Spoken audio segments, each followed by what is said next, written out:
اپنے محبوب صلی اللہ علیہ وسلم کا غلام بنا کر اس دنیا میں بھیجا۔ آج ہم فخر سے کہتے ہیں کہ میرے نبی کی امتی ہوں، محمد صلی اللہ علیہ وسلم کی غلام ہوں۔ آج ان غلاموں کا حال کیا ہے؟ آج ان کی امت کا حال کیا ہے؟ گمراہی میں، بدعتوں میں ڈوبے ہوئے، بے حیائی کو آنکھوں سے دیکھتے ہیں لیکن روکتے نہیں، خود بھی اس میں شامل ہو جاتے ہیں۔ روکنے کی تو دور کی بات، اس بری چیز کو ہم بری ہے یہ بھی نہیں سوچتے، کہتے ہیں کہ یہ آج تو زمانے میں چلا ہے، چلنے دو۔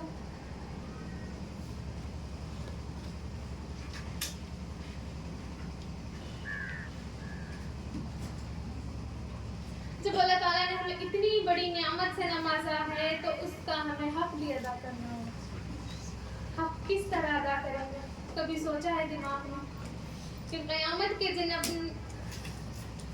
کا دن ہوگا جب نبی کو چہرہ دکھانا ہوگا تو کون سا چہرہ دکھائیں گے؟ کہاں منہ چھپائیں گے؟ وہاں تو نہ درخت ہوں گے، نہ پہاڑ ہوں گے، نہ کسی کی آڑ لے سکیں گے۔ آج ہم امتی ہیں، بس زبان سے کہتے ہیں کہ ہم امتی ہیں، ہمارے کردار زیرو، ہمارے اخلاق زیرو، ہمارے اعمال زیرو۔ نمازیں بھی ملتی ہے، مشکل سے ملتی ہے، ہماری نمازوں کا یہ حال۔ فرض ادا ہو جاتے ہیں، کبھی کبھی سنتیں بھی ادا ہو جاتی ہیں، نوافل تو چھوڑ دیتے ہیں۔ سنتیں کون سی سنت کب ادا کرنی ہے ہمیں یہ بھی نہیں معلوم۔ آئینہ دیکھنا بھی سنت، گھر میں داخل ہونا بھی سنت، پانی پینا بھی سنت، بیٹھنا بھی سنت، اٹھنا بھی سنت، اوپر جانا بھی سنت، نیچے آنا بھی سنت۔ آج ہمیں پتہ ہی نہیں ہے کہ کون سی چیز سنت ہے، کون سی چیز فرض ہے، کون سی چیز واجب ہے۔ آج ہم دین سے اتنی دور ہے، دنیا کا پوچھو ہم فٹافٹ بول دیتے ہیں۔ کوئی دین کا ہم سے آ کر سوال کر لے تو ہمارے پسینے نکل جاتے ہیں۔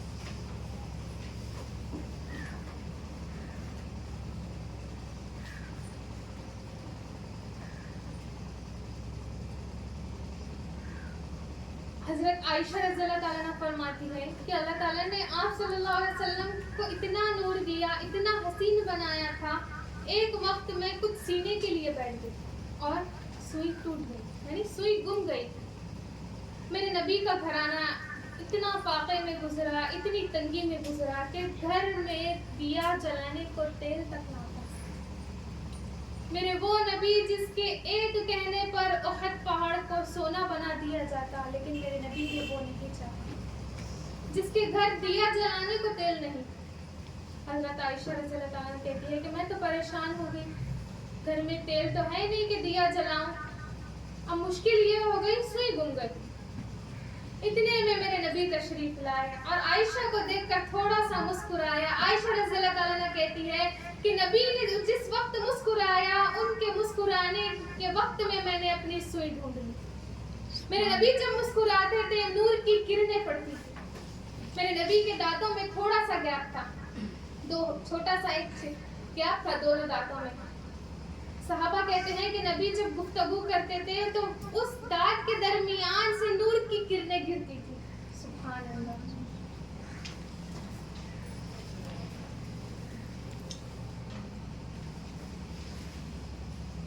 حضرت ابو ہریرہ رضی اللہ تعالیٰ عنہ فرماتے ہیں کیا پوچھتے ہو 14ویں رات کا چمکتا ہوا چاند تھے میرے نبی۔ ابو ہریرہ فرماتے ہیں کیا پوچھتے ہو مجھے کہ 14ویں رات کا چاند تھے میرے نبی؟ چاند تو کبھی دیکھا ہے پورا نکلا ہو کس طرح جگمگاتا ہے؟ پھر فرماتے ہیں کہ نہیں، میرے نبی جیسا نہ کوئی تھا، نہ میرے نبی جیسا کوئی ہوگا۔ چاند پھیکا پڑ جاتا تھا میرے نبی کے آگے۔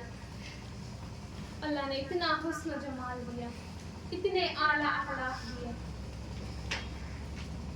حسینوں و جمیلوں کا منہ موڑ دیتا ہے، محمد بنا کر قلم توڑ دیتا ہے۔ اللہ تعالیٰ نے جب محمد صلی اللہ علیہ وسلم کو بنایا تو شاید کہتے ہیں کہ وہ قلم ہی ٹوٹ گیا، اللہ نے وہ قلم ہی توڑ دیا۔ نہ ان جیسا پہلے کوئی تھا نہ ان جیسا آگے کوئی ہوگا.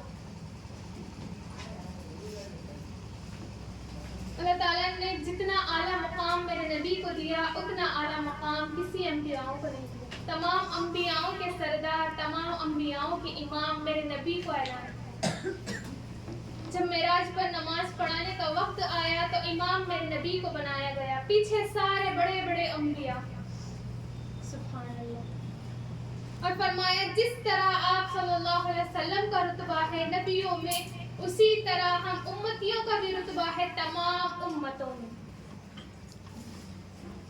اللہ تعالیٰ نے جب 8 جنتیں بنائی، 8 جنتیں بنائی تو آپ صلی اللہ علیہ وسلم پہلی جنت پر گئے. کہا یا اللہ یہ تو بڑی خوبصورت ہے. پھر دوسری جنت پر گئے، کہا یہ نہیں یہ اس سے زیادہ خوبصورت ہے. پھر تیسری پر گئے، چوتھی پر گئے، پانچویں پر گئے، چھٹی پر گئے، ساتویں پر گئے. کہنے لگے یا اللہ 7ویں جنت تو بہت زیادہ خوبصورت ہے. جب وقت آیا 8ویں جنت جنت الفردوس میں جانے کا، جب میرے نبی جنت الفردوس میں داخل ہوئے تو دیکھ کر پریشان ہو گئے. اتنی خوبصورت جنت اللہ تعالیٰ نے بنائی. تو اللہ تعالیٰ سے سوال کرنے لگے کہ یا اللہ اتنی بڑی جنت، اتنی خوبصورت جنت، یا اللہ یہ آپ کس کو دیں گے؟ اتنی حسین جنت. اللہ کے رسول اللہ سے سوال کر بیٹھے کہ یا اللہ اتنی حسین جنت ہے، آپ یہ کس کو دینے والے ہیں؟ اللہ تعالیٰ نے فرمایا اے میرے محبوب یہ آپ کی امتیوں کی جنت ہوگی. سبحان اللہ. 8ویں جنت سب سے اونچی جنت، سب سے اعلیٰ جنت، سب سے خوبصورت جنت. وہ جنت اللہ نے کس کے لیے بنائے؟ اپنے آخری نبی محمد صلی اللہ علیہ وسلم کی امتیوں کے لیے، ہمارے لیے. ہم کہتے ہیں نا کہ آج ہم امتی ہیں، امتی ہیں. جنت الفردوس میں جانے والے عمل ہمارے ہیں. اس جنت الفردوس میں پہنچنے کے قابل ہم ہیں. ہم اپنے آپ سے سوال کریں، ہم اپنے اندر جھانک کر دیکھیں. میلاد کا مہینہ ہے، بدعتیں تو ویسے بھی چالو ہو چکی ہے.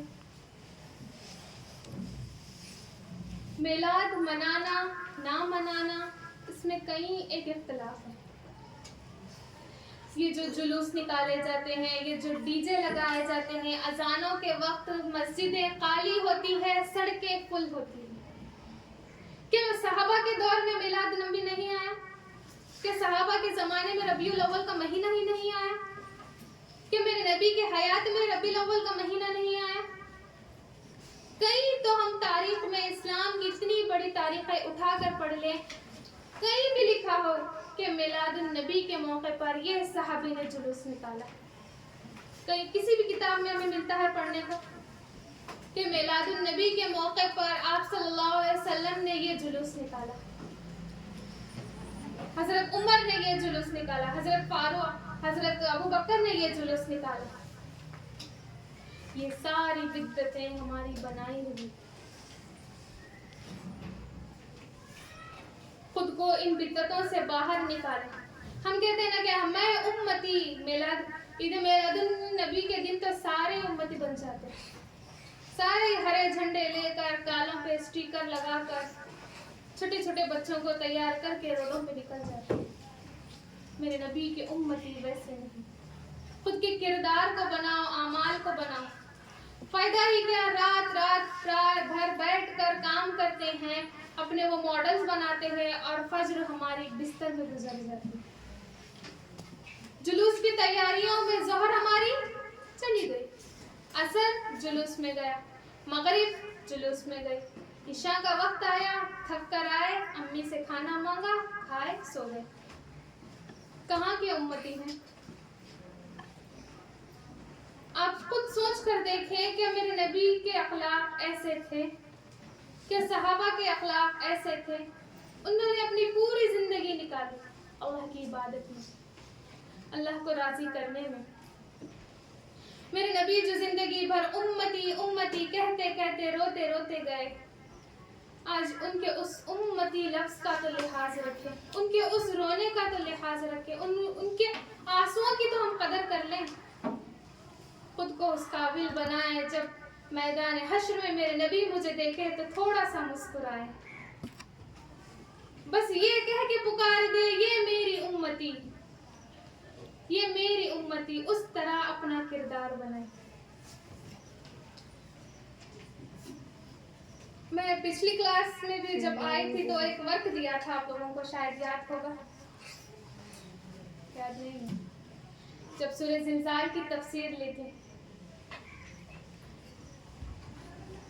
کوئی کرے؟ بس کام یہ دیا تھا کہ جب ہم قرآن کو پڑھنے بیٹھتے ہیں تو قرآن ہم پڑھتے جاتے ہیں، عربی ہمیں سمجھ نہیں آتی، میں نے یہ کہا تھا آپ کو کہ روز بس ایک ہی آیت کا ترجمہ دے، شاید کسی نے اسے عمل میں نہیں لایا۔ آپ تو اسکول میں ہیں، پڑھنا زیادہ ہوتا ہے، میں بھی سمجھتی ہوں، لیکن جس طرح ہمیں دنیا ضروری ہے اسی طرح ہمیں دین بھی بہت زیادہ ضروری ہے۔ ہم سمجھتے ہیں کہ دنیا ہی ہمارے لیے سب کچھ ہے، اگر ہم دین کو چھوڑ دیں تو ہماری دنیا بھی برباد ہے۔ اور ربیع الاول کا مہینہ چل رہا ہے تو زیادہ سے زیادہ کثرت سے آپ صلی اللہ علیہ وسلم پر درود بھیجا کریں، امت کے لیے دعا کریں کہ جتنے بھی امتی گمراہی میں ہیں، بدعتوں میں لپٹے ہوئے ہیں، اللہ انہیں بس ہدایت کے راہ پر چلائے۔ آمین۔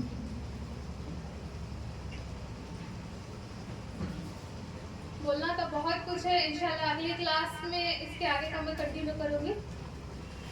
جب آپ صلی اللہ علیہ وسلم مکہ میں تھے، بی بی آمنہ کے پاس 6 سال کی عمر میں بی بی آمنہ نے آپ صلی اللہ علیہ وسلم کو واپس بلا لیا، مکہ میں بلا لیا، دائی حلیمہ کے پاس سے واپس مکہ کو بلا لیا، اور مکے میں 1 مہینہ تھے۔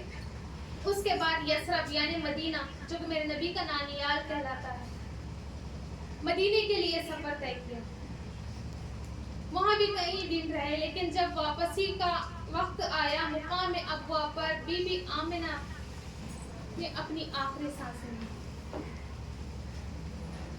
اس وقت میرے نبی اکیلے، صرف ایک لونڈی ساتھ میں تھی، صرف ایک عورت ساتھ میں تھی۔ اس وقت میرے نبی چھوٹے سے بچے 6 سال کی عمر تھی۔ جب ماں کے پاس سے گئے تو چھوٹے سے بچے گود میں گئے، جب دائی حلیمہ لے کر گئی اور پال پوس کر 6 سال بعد پھر سے لا کر مکہ میں چھوڑ دیا۔ اب جب ماں کے پاس آئے، چند دن رہے، پھر مدینہ گئے، مدینے سے واپسی کے وقت ماں کا انتقال ہو گیا، چھوٹی سی عمر میں، 6 سال کا بچہ۔ والد تو پیدائش سے پہلے ہی انتقال کر گئے، والدہ ماجدہ 6 سال کی عمر میں کہہ کے اجل کو لبیک کہہ گئی۔ اب آپ صلی اللہ علیہ وسلم کی پرورش دادا نے اٹھائی، جب دادا کا بھی انتقال ہو گیا تو پھر چاچا نے سنبھالی، تھوڑے بہت ہوش میں آئے تو چاچا کے ساتھ بکریاں چرانے لگے، پھر تجارت کا کاروبار سنبھالا، پھر وہاں سے حضرت خدیجہ رضی اللہ تعالیٰ عنہا حضرت حضور صلی اللہ علیہ وسلم کو اپنا مال دے کر شام کی طرف تجارت کے لیے بھیجا کرتی تھی۔ آپ صلی اللہ علیہ وسلم کی امانت داری اور دیانت داری کو دیکھ کر حضرت خدیجہ رضی اللہ تعالیٰ نے نکاح کا پیغام بھیجا، آپ صلی اللہ علیہ وسلم نے اسے قبول کر لیا۔ یہ کہیں ایک بہت بڑا واقعہ ہے، انشاءاللہ میں پھر بتاؤں گی۔ پھر میرے نبی کو نبوت ملی، اس کے بعد آپ صلی اللہ علیہ وسلم کا کام چالو ہو گیا، لوگوں کو دین کی دعوت دیتے گئے، دھکے کھاتے گئے، کئی لوگ برا بھلا کہتے تھے لیکن ان کی باتوں کو نہیں سنتے تھے، بس اپنا ایک ہی کام کرتے تھے، دعوت اللہ۔ ایسا کرتے کرتے کرتے کئی لوگ مسلمان ہونے لگے۔ پھر شعیب ابی طالب کا واقعہ پیش آیا، 3 سال مسلمانوں کو بائیکاٹ کیا گیا۔ وہ 3 سال ایسے تھے، کھانے پینے کو کچھ نہ تھا، جھاڑ کے پتے کھا کر وہ زندہ تھے۔ اللہ اکبر، اتنا ظلم کیا مکے والوں نے، 3 سال تک شعیب ابی طالب میں قید رکھا، جھاڑ کے پتیاں کھا کھا کر زندہ رہے۔ کوئی کبھی کھانا چھپا کر لاتا تو وہ کھا لیتے۔ جب شعیب ابی طالب سے نکلے، پھر تھوڑے دن